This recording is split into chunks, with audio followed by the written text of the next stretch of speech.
Realme GT Neo 3 এই ফোনটিতে আপনারা পাচ্ছেন 6.7 ইঞ্চির একটি AMOLED ডিসপ্লে যেটাতে ব্যবহার করা হয়েছে 120 হার্জের রিফ্রেশ রেট।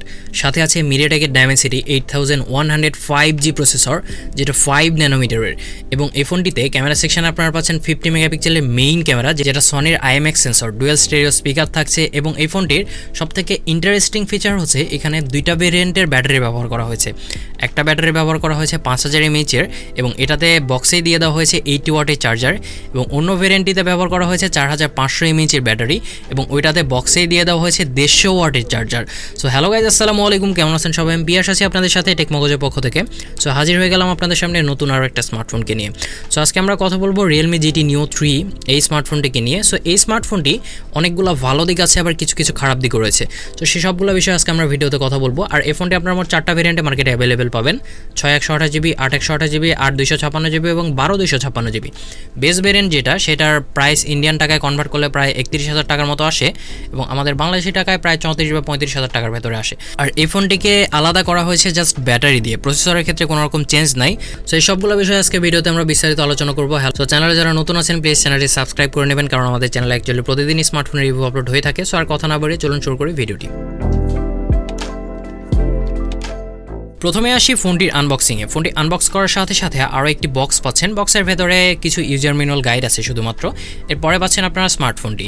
এরপরে থাকছে একটি প্রোটেক্টিভ কেস। প্রোটেক্টিভ কেসের কোয়ালিটি মোটামুটি ভালো ছিল, এটা একটা অ্যাশ কালারের প্রোটেক্টিভ কেস। এরপরে থাকছে একটি সিম ইজেক্টর পিন। পরে পাচ্ছেন আপনারা একটি 150 ওয়াটের চার্জার। সো এটা হচ্ছে 4500 mAh এর ব্যাটারি ভেরিয়েন্ট। সো এখানে বক্সে দেওয়া আছে 150 ওয়াটের চার্জার। আপনারা যদি 5000 mAh এর ব্যাটারি ভেরিয়েন্টে নেন সেক্ষেত্রে কিন্তু আপনারা 80 ওয়াটের ফাস্ট চার্জারটা বক্সের ভেতরে পেয়ে যাবেন। এরপরে থাকছে একটি type C to type C USB cable. So এগুলাই ছিল বক্স কন্টেন্ট, বক্সের ভেতরে আর কিছু নাই। প্রথমে আসি ফোনটির ডিসপ্লে সেকশনে। এই ফোনটিতে ডিসপ্লে সেকশনে আপনারা পাচ্ছেন 6.7 ইঞ্চির একটি AMOLED ডিসপ্লে এবং এই ডিসপ্লেটিতে রিফ্রেশ রেট হিসেবে ব্যবহার করা হয়েছে 120 হার্জের রিফ্রেশ রেট।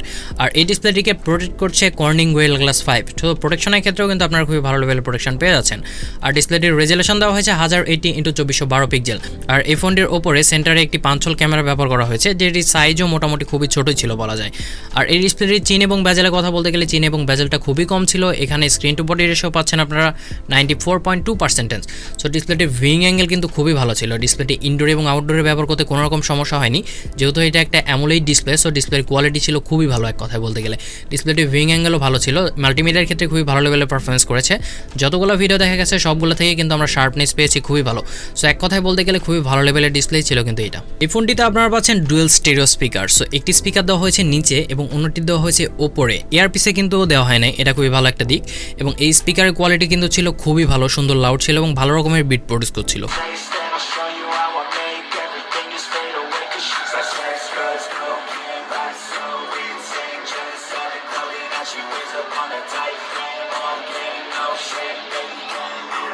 ফোনটিতে আপনারা পাচ্ছেন under display fingerprint scanner. So fingerprint scanner unlock স্পিডটা ছিল খুবই ফাস্ট এবং অ্যাকুরেট। ফোনটির ফেস আনলক স্পিডও কিন্তু ছিল যথেষ্ট ফাস্ট। ফোনটির ডিসপ্লে হচ্ছে একটা ফুল HD+ ডিসপ্লে। সো এখানে আপনারা ওয়াইল্ড L1 এবং ক্যামেরা 2 APIও পেয়ে যাচ্ছেন। সো এখানে আপনারা HD স্ট্রিমিং করতে পারবেন নেটফ্লিক্স এবং অ্যামাজনে, কোনো রকম সমস্যা হবে না এবং গুগল ক্যামেরা পোর্টটিও আপনারা ব্যবহার করতে পারবেন। এই ফোনটিতে ব্যাটারি সেকশনে আপনারা দুইটা ভেরিয়েন্ট পাচ্ছেন, মানে এই ফোনটার ডিফারেন্সই হচ্ছে ব্যাটারি সেকশনে। এই ব্যাটারি সেকশনে দুইটা ভেরিয়েন্ট ব্যবহার করা হয়েছে, একটা হচ্ছে 5000 mAh এর ব্যাটারি আর একটা হচ্ছে 4500 mAh এর ব্যাটারি ভেরিয়েন্ট। সো 5000 mAh এর যে ব্যাটারি ভেরিয়েন্টটি, এই ভেরিয়েন্টের সাথে চার্জার দেওয়া হয়েছে বক্সেই 80 ওয়াটের চার্জার। 4500 mAh এর যে ব্যাটারিটি, সেটাতে চার্জার দেওয়া হচ্ছে বক্সে হচ্ছে 150 ওয়াটের চার্জার। সো এই চার্জার দিয়ে আপনারা আপনাদের এই ব্যাটারিকে খুবই ফাস্টলি চার্জ করতে পারবেন। 80 ওয়াটের যে চার্জার, সেটা 5000 mAh এর ব্যাটারিকে চার্জ করবে 0 থেকে 100% করতে মাত্র 32 মিনিট সময় নেবে। এবং 4500 mAh এর যে ব্যাটারিটি, এটাতে 150 ওয়াটের চার্জার দিয়ে চার্জ দিলে অ্যাকচুয়ালি 0 থেকে 50% করবে মাত্র 5 মিনিটে এবং 0 থেকে 100% করবে মাত্র 16 মিনিটে। সো চার্জিংয়ের ক্ষেত্রে কিন্তু খুবই টাইমটা কম লাগছে। আর 4500 mAh এর ব্যাটারি এবং 5000 mAh এর ব্যাটারি দুইটা থেকে কিন্তু আপনারা খুবই ভালো লেভেলের একটা ব্যাটারি ব্যাকআপ পেয়ে যাবেন, কারণ এখানে যে প্রসেসরটি ব্যবহার করা হয়েছে সেটা হচ্ছে 5 ন্যানোমিটার প্রসেসর, যেটা খুবই ব্যাটারি এফিশিয়েন্ট। মানে আপনারা যদি 5000 mAh এর ব্যাটারির ফোনটিতে হেভি ইউজও করেন, তারপরেও কিন্তু একদিনের মতো ব্যাটারি ব্যাকআপ পেয়ে যাবেন। আর 4500 mAh এর ব্যাটারিতে হেভি ইউজ করলে হয়তো বা 8 থেকে 9 ঘন্টার মতো ব্যাটারি ব্যাকআপ পেয়ে যাবেন। সো ব্যাটারির ক্ষেত্রে এটাই ডিফারেন্স ছিল। ফোনটিতে প্রসেসর সেকশনে আপনারা পাচ্ছেন মিডিয়াটেকের ডাইমেনসিটি 8100 একটি 5G প্রসেসর, যেটা 5 ন্যানোমিটারের এবং 2.85 গিগাহার্টজের। আর জিপিইউ সেকশনে আপনারা পাচ্ছেন Mali-G610 MC6। সো প্রসেসরের ক্ষেত্রে কিন্তু আপনারা খুবই ভালো লেভেলের একটা প্রসেসর পাচ্ছেন, আর এই প্রসেসরটি ছিল খুবই ভালো একটা প্রসেসর। যতগুলো গেম আছে আপনারা সবগুলোই খেলতে পারবেন আলট্রা গ্রাফিক্স এবং আলট্রা ফ্রেম রেটে, কোনো রকম ল্যাগিংয়ের দেখা কিন্তু আপনারা দেখতে পাবেন না। আর এই প্রসেসরটি দিয়ে হেভি ইউজ এবং নর্মাল ইউজে কোনো রকম ল্যাগিং কিন্তু আমাদের চোখে পড়ে নাই।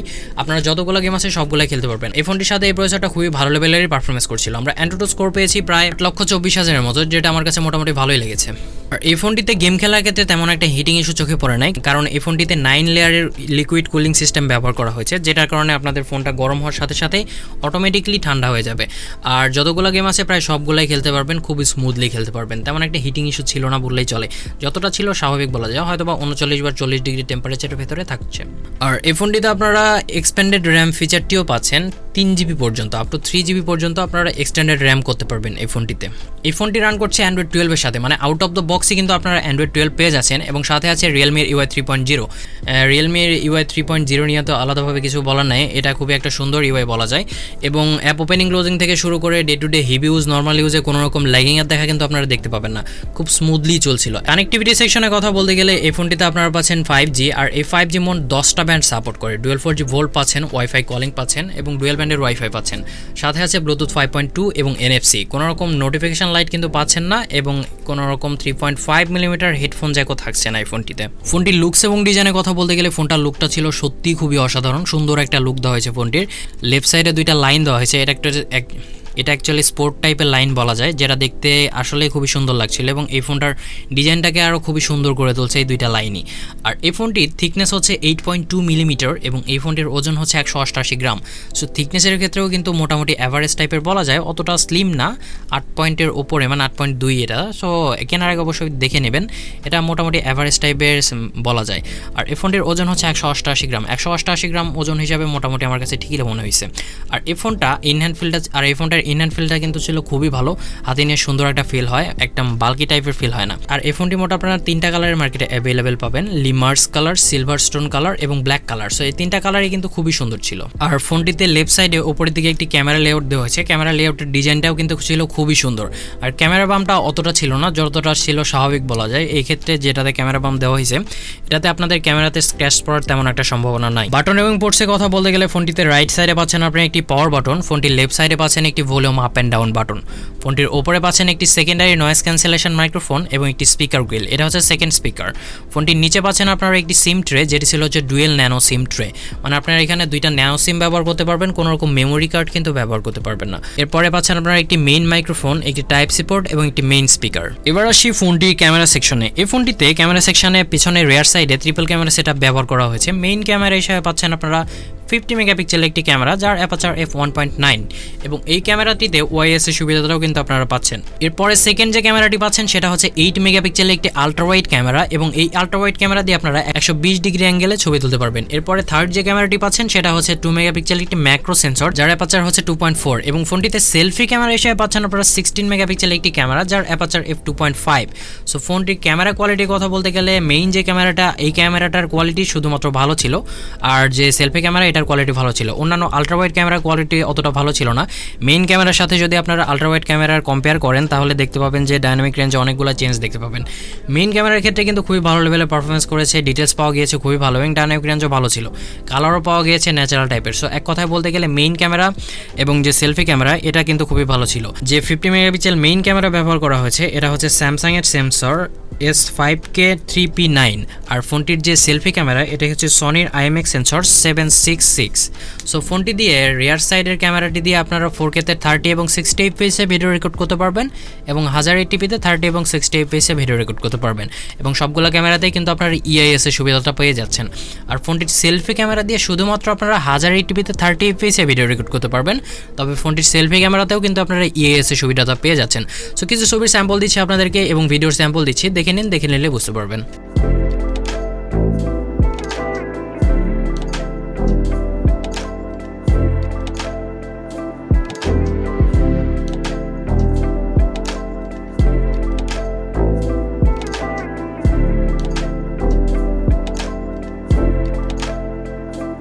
সো সো শেষ কথায় বলতে গেলে অ্যাকচুয়ালি এই ফোনটার কিছু ভালো দিক আছে, আবার কিছু খারাপ দিকও রয়েছে। ভালো দিকের কথা বলতে গেলে এখানে কিন্তু আপনারা 150 ওয়াটের চার্জার পাচ্ছেন, সাথে পাচ্ছেন 4500 এমএএইচের ব্যাটারি। কারণ এখানে আপনারা খুবই ফাস্টলি আপনাদের ফোনকে চার্জ করতে পারবেন, 16 মিনিটের মধ্যে মানে ফুল চার্জ করে নিতে পারবেন ফোনটিকে। এরপরে পাচ্ছেন একটা সুন্দর ডিসপ্লে পাচ্ছেন, 6.7 ইঞ্চের অ্যামোলেড ডিসপ্লে, একটা নতুন প্রসেসর পাচ্ছেন, 8105G প্রসেসর পাচ্ছেন, যেটার পারফরমেন্স ছিল খুবই ভালো, 50 মেগাপিক্সেলের মেইন ক্যামেরা পাচ্ছেন। সো এই সব দিক হচ্ছে এই সবগুলাই হচ্ছে ভালো দিক। আর খারাপ দিকের কথা বলতে গেলে ডিজাইনটার ক্ষেত্রে থিকনেসটা আমার কাছে একটু বেশি মনে হয়েছে, আর একটু কম হলে ভালো হতো। প্লাস এখানে যে আলট্রাওয়াইড ক্যামেরা ব্যবহার করা হয়েছে এটার কোয়ালিটি অতটা ভালো ছিল না। আর অন্যান্য দিকের কথা বলতে গেলে প্রাইসটা একটু বেশি মনে হয়েছে, আর একটু কম হলে ভালো হতো। সো অ্যাভারেজ টাইপের বলা যায়। সো খারাপ দিক কিন্তু বেশি না, এই ফোনটার ভালো দিকে কিন্তু বেশি। সো এই ফোনটা আমাদের বাংলাদেশে মেবি কিছুদিনের মধ্যে আনঅফিসিয়ালি আপনারা পেয়ে যাবেন। আর এই ফোনটি বাংলাদেশে আনঅফিসিয়ালি আসার সাথে সাথে আমরা আপনাদেরকে প্রাইসটা মানে পোস্ট করে জানিয়ে দিব বা ভিডিও ডিসক্রিপশনে লিখে দিব। সো এই ছিল এই ফোনটির রিভিউটি কেমন লাগলো জানাবেন আমাদেরকে। রিভিউটি যদি ভালো লেগে থাকে তাহলে আমাদের চ্যানেলটিতে প্লিজ একটু সাবস্ক্রাইব করে নেবেন, আমাদের ভিডিওতে লাইক করবেন, কমেন্ট করবেন এবং শেয়ার করবেন। ধন্যবাদ সবাইকে।